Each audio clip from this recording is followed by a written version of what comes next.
Between 300 to 200 BCE, Ashok the Great had various inscriptions installed all across the north of India. These inscriptions, or these edicts as modern day historians like to call them, these are our single greatest source of insight into understanding how the Mauryan Empire worked. And if some historians on Reddit are to be believed, and as we know, we should believe everyone on Reddit, because no one on Reddit is ever wrong, then our history will be written in memes. These meme thingies, as they call them. So if I were Ashok, which thank God I am not, then I wouldn't be Devanam Priyadashi or some weird title. I would be this guy. I fear no man, but that thing, it scares me. Because there really are very few things that I actually dread. Or at least I can pretend on stage that I'm not scared of anything. I can pretend that I'm not scared of giant skydivers. I can pretend like I'm not scared of people finding out I don't know how to drive. I don't know why I just said that on stage. But I can pretend I'm not scared of anything else. But what I cannot pretend is not being scared of beta sabse pehle engineering kar lo. I'll explain. Because remember The Fresh Prince of Bel-Air? That little show with Will Smith in it? And how it had a song which went, now this is a story all about how my life got flipped and upside down. Yeah, stop hyping. Okay, stop hyping. But what this isn't exactly a story about how my life got flipped and upside down. But what this is a story about how my view of myself got flipped, turned upside down. And why there is a non-zero probability that the same is just waiting to happen to you behind a curtain of parted mist. But customary disclaimer before we begin, it is bad idea to listen to everything a narcissistic 16-year-old says. So please give thought to anything and everything I say, because the last thing you want to say on your deathbed is, I made a mistake in life. I listened to that narcissistic 16-year-old. Let's talk about 300 million of the most genius people on the planet, or the 300 million people on the planet who think they are the most genius, namely the United States of America. More specifically, let's talk about one part of the United States, and that's Utah. And even more specifically, one part of this part of the United States. And even more specifically, this one guy in one part of the United States. This is James Perry. James is best known for the various roles he plays on the sketch comedy show Studio C. Such as this guy, who is socially awkward and thinks it is a good idea to make soup out of roses. No one else would ever be stupid enough to try that, would they? And this, oh wait, this isn't a character. This is James's TED Talk. TEDx Talk inside a TED Talk. I'm not going to do a cheap Inception joke. Guys, so James, as I watched James's TED Talk on one Sunday evening, I came to the realization that his story is a little different from the generic genius story. You know how you hear, okay, Mozart started playing the piano when he was 5, and Tiger Golf started playing golf when he was 7, and Vishwanathan Anand was playing chess when he was 3. Sometimes I feel like they do that just to make me feel bad. But James's story is not like that. Because this guy, he went to business school, and then he decided he's going to change his major from landscape management to mechanical engineering, to chemical engineering, to mathematics, and then he changed from mathematics to some other major, and all in all, 5 majors. And ultimately, he ended up becoming a comedian. Which is pretty interesting. But what I did realize was that just like James stumbled upon his purpose and is still very good at his craft, I may have gone through a similar story in the past few months or past few years. And again, there's a non-zero probability you will too. Because let's go back to me as a 9 or 10-year-old.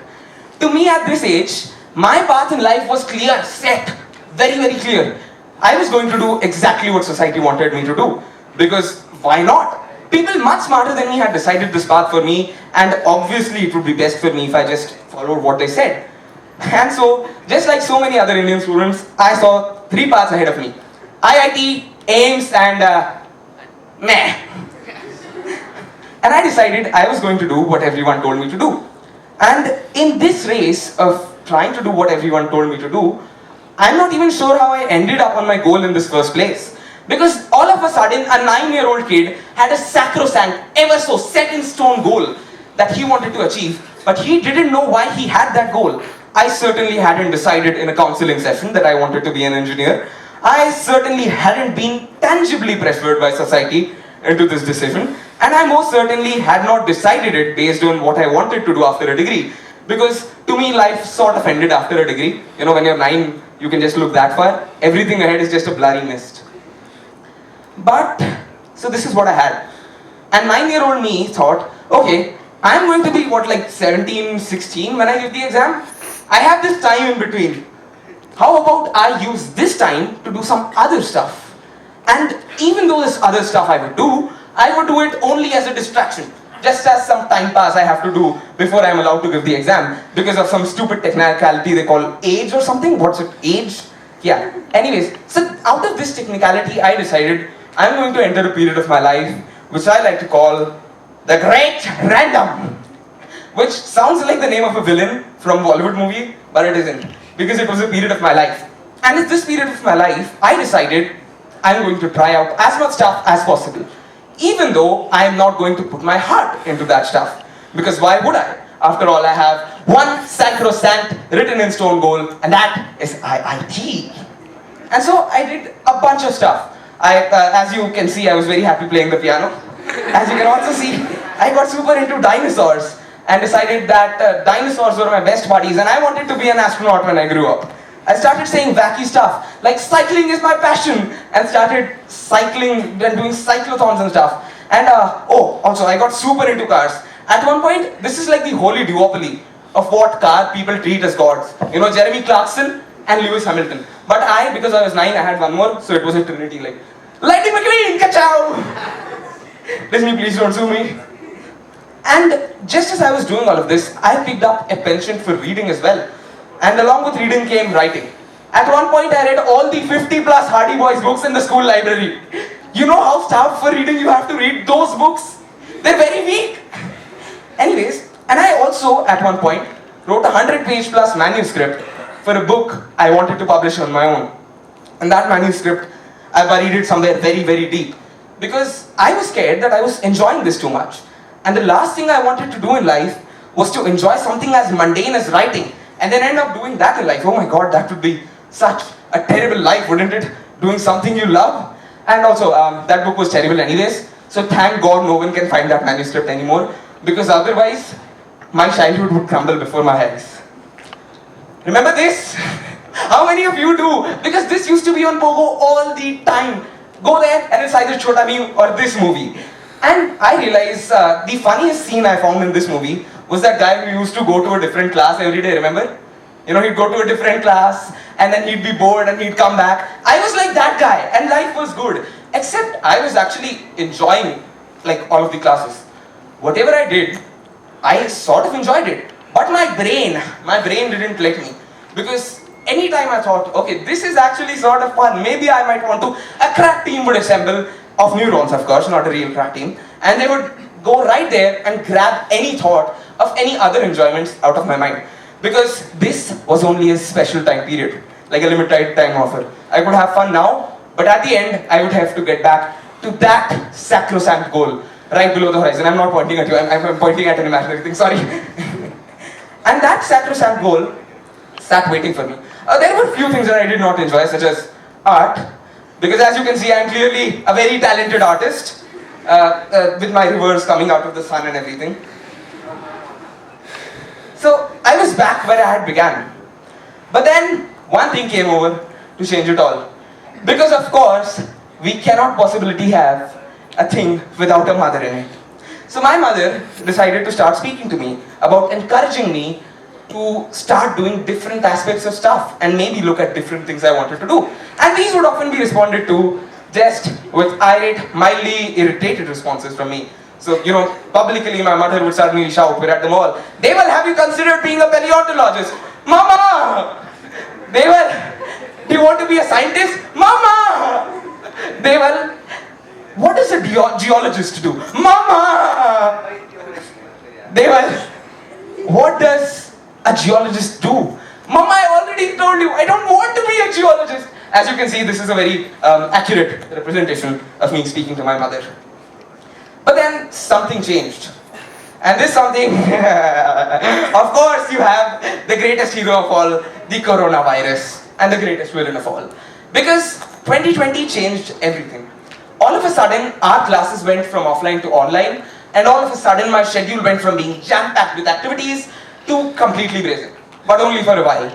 In just a few months, even online, I started taking courses, learning how to program, learning how to take part in online debate competitions, and now suddenly, instead of learning my talks, I was reading them off a laptop screen, which is probably why I don't remember much today, because COVID-19 spoiled me. And in this period, I remembered that there is something which I had enjoyed really too much in the years leading up to the pandemic. Because while I was 9 and 10, and while I was leading up to this other goal age of mine, I was trying even more stuff. I had decided that one day I went for a MasterChef competition. And in that MasterChef competition, the judges told me I won because I spoke well. How did that make sense? Did I tell the food to make itself? But anyways, at that point I realized that the power of presentation skills and the power of speaking skills is just one unparalleled. And I developed a penchant for problem solving. A penchant for problem solving which carried me to great different places and gave me various opportunities. And one which ultimately will lead up to me taking myself a place in the entrepreneurship cell of our school. 2020. This isn't my biggest achievement or the first thing I would list on a resume, but still something which I think completely transmogrified my life is my experience in the school entrepreneurship cell. Suddenly, I was spending hours and hours doing the stuff that I enjoyed, planning case studies, building up competitions, managing people, being a leader, being a terrible leader, but being a leader, okay? And I decided, okay, what if, bear with me for a moment, what if I did not become an engineer? Boom! This is awesome! What if I did something I did enjoy? And I decided, alright, that's what I'm gonna do. I decided that I was going to turn myself into a jack of way too many trades. And hence, my realization began that I did in fact want to do something that I was passionate about. I've said this too many times, something I was passionate about. This is the most cliche thing you can hear at a conference like this, but there is a reason it is the most cliche thing you can hear. It's because it works, and it's because that is what you should do. Because while society is programming you for success, you should know that you can find success if you follow excellence. The most cliche dialogue again to have at a conference like this. And by the way, since we're talking of exploring stuff, this is definitely a totally third drawing, and I didn't just erase the hair of my mother's drawing. So I went to my father, I said, okay, I'm doing this talk about explorations.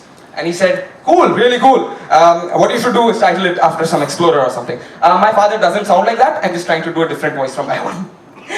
So I was like, sure, how about Christopher Columbus? The man couldn't tell India from America, how will he tell people what career to choose? Okay, I can do something else. Vasco da Gama. Kids these days are so idiotic, they probably won't know who Vasco da Gama is. Okay, wait, Amelia Earhart. I can be Amelia Earhart, that's cool. Okay, do you want to die alone in a plane? So Gulliver it is. And find the Gulliver in yourself, you must. Look for a meaning to life, you must. Because again, this seems very cliche, but get out there and try stuff, refresh your minds. Okay, forget the disclaimer I gave at the beginning, just listen to me. Forget a narcissistic 16-year-old is telling you this, and just trust me on this one, you're not going to regret it. Try stuff out. As long as you do not explore various fields, you will not know what to do in life. As long as you keep trying to do something which society told you to do, you will not be able to succeed. Mark my words. And that is me, Deval Maheshwari, signing off. Thank you very much.